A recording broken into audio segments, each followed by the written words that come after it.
Imagine a 13-year-old boy standing at the edge of a field. He's watching a horse, a magnificent black stallion, wild-eyed and powerful. But this horse is a problem. It's thrown every rider who's dared to mount it. The boy's father, the king, has had enough. He declares the animal worthless. But the boy speaks up.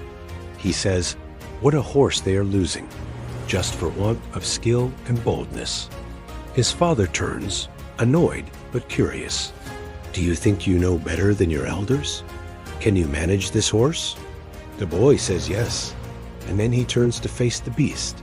What happens next will be remembered for 23 centuries. The boy is Alexander. His father is Philip II, king of Macedon, a ruthless general who forged his kingdom into the dominant power in Greece. His mother is Olympias, a fierce woman who filled his head with tales of divine ancestry, claiming he was descended from the great warrior Achilles.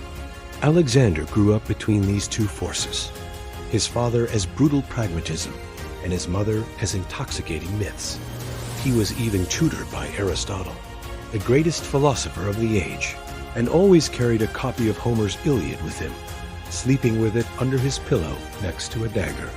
So, what about the horse? Alexander noticed what the grown men missed. The horse wasn't wild. It was terrified of its own shadow, dancing and lunging in the afternoon sun. Alexander calmly approached, turned the horse to face the sun so its shadow fell behind it, and spoke quietly until the animal stilled. Then he leaped onto its back and rode. The crowd erupted in applause. His father, Philip, watched and wept. He told his son that Macedonia was too small for him, that he should seek a larger kingdom. That horse was named Bucephalus. It would carry Alexander to the ends of the known world. In 336 BC, Philip was assassinated.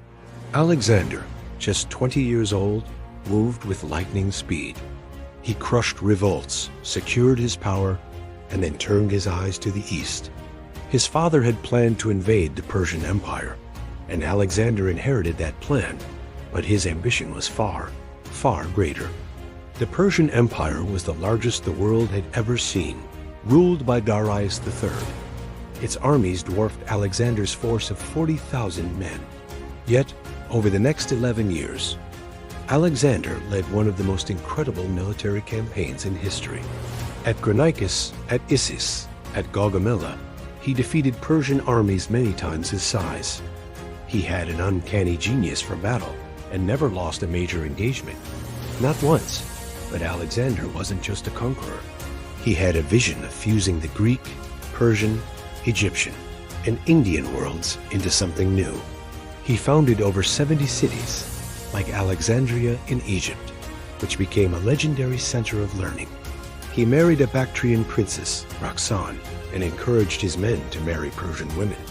He adopted Persian customs, which horrified his Macedonian soldiers. He was a man of extremes.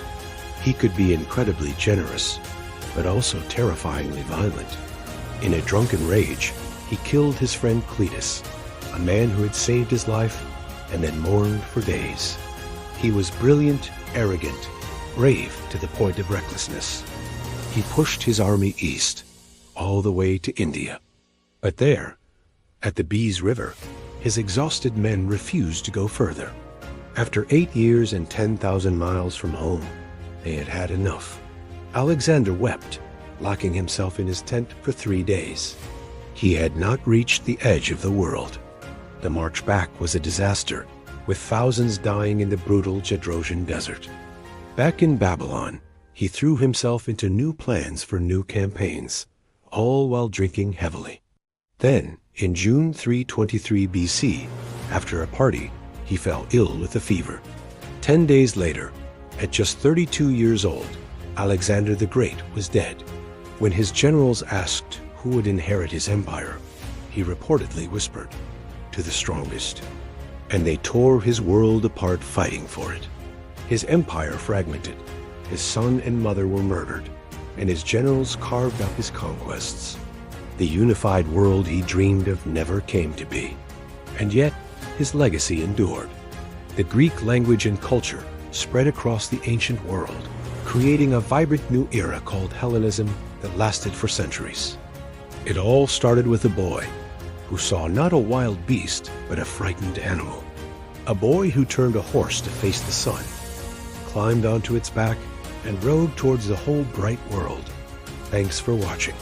If you enjoyed this story, don't forget to like and subscribe for more.